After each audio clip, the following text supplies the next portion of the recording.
Hi guys, Andy here, and I'm with my patient Noah. Today we're going to be measuring his resting blood pressure.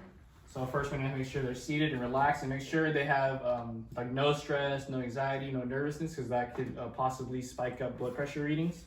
So first I'm going to have his right arm out, laid out across the table, right here, and then I'm going to palpate his brachial pulse, and brachial artery. And it's right there. So now we're gonna put the cuff over it. And then on the cuff, it's gonna have a little arrow on it that says artery. That's where you're gonna line it up with.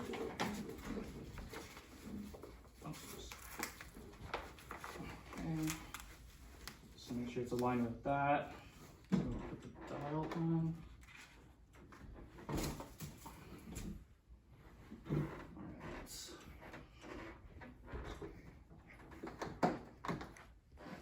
Okay, so I'm going to listen for the artery.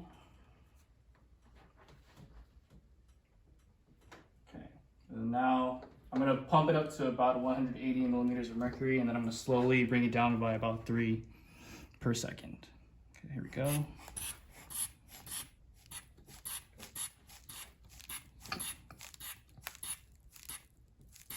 All right, here we go.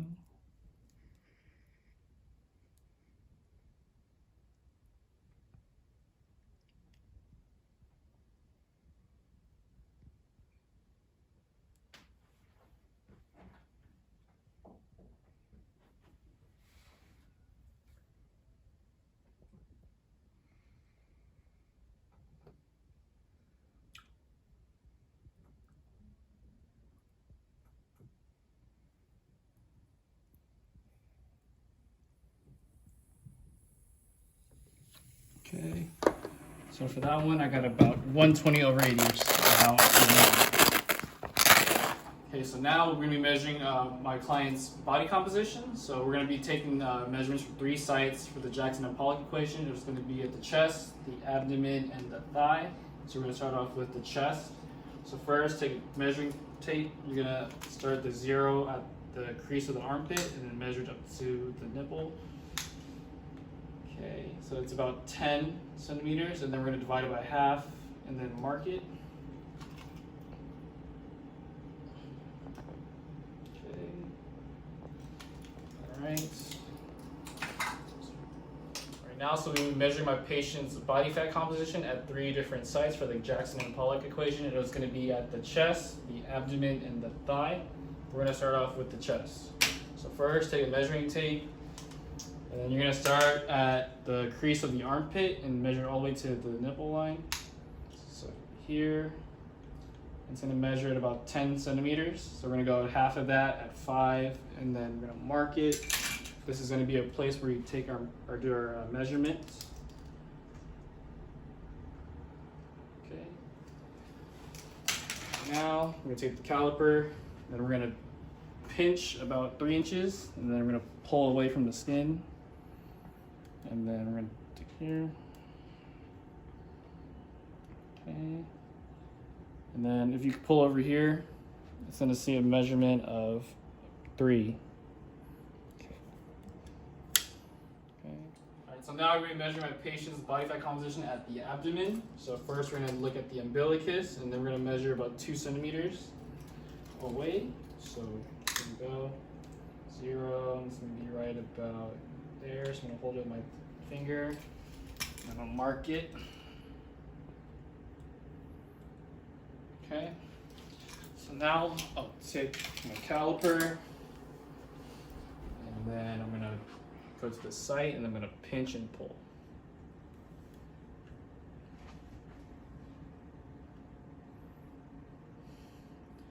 And that's going to give me 15. So now we're going to be measuring my patient's body fat composition at the abdomen site. So first we're going to look at the umbilicus, and then we're going to measure about 2 centimeters away. So here we go. Okay, so I'm going to hold it with my finger there, and I'm going to mark it with a pen.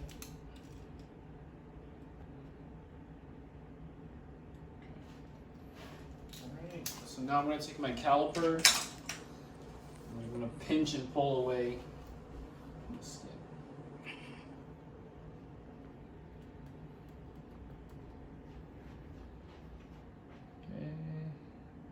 got a measurement of 16. Now, so we're going to be measuring my client's body fat composition at the thigh. So first, we're going to find the inguinal crease and the superior aspect of the patella. I'm going to measure it from there, here. And that's about at 44. So I'm going to divide that by 2. It's going to give me about right here.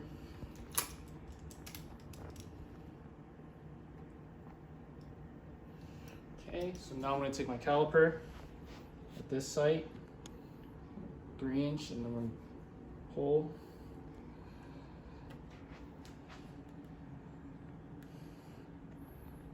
It's going to be at 13. Now, so we're going to be measuring my patient's waist and hip measurements. So it's going to be directly using a tape measurement. So we're looking at the narrowest part of his torso between the xiphoid process and the umbilicus. And that looks like it's going to be like right around about here. So I'm going to take the measurement, take measure behind, and wrap it around. Okay, and make sure it's not too, it's just snug and not too tight. So you can see here we're about 83 centimeters. Okay. Put it behind him.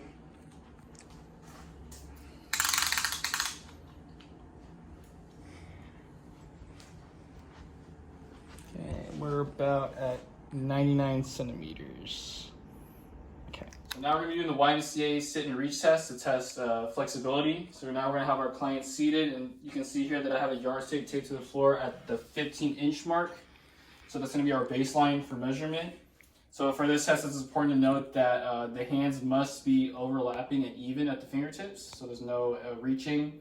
There should also be no ballistic movements at the end, like kind of like jerking. So they're trying to go for that extra inch or whatever. So we want to get a real like accurate measurement. So first, we're going to have our client have our arms out and forward, and make sure the hands are overlapping. And then we're going to have them inhale deeply and then exhale. And as they're exhaling, we're going to have them extend and reach along the yardstick. Hold for 2 seconds.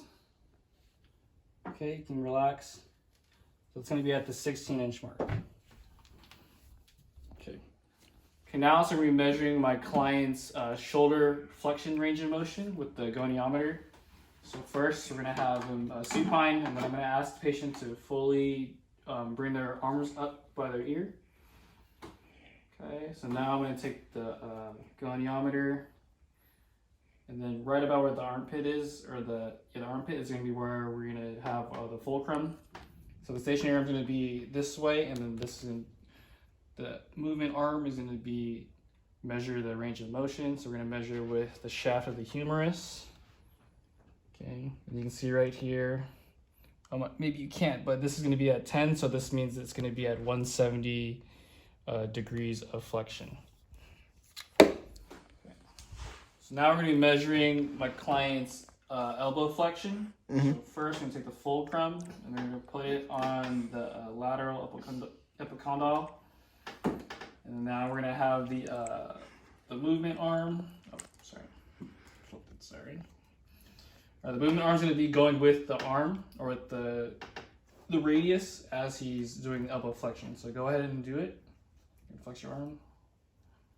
Okay. Measure that. It's going to give us about right here 120 degrees of flexion. Okay.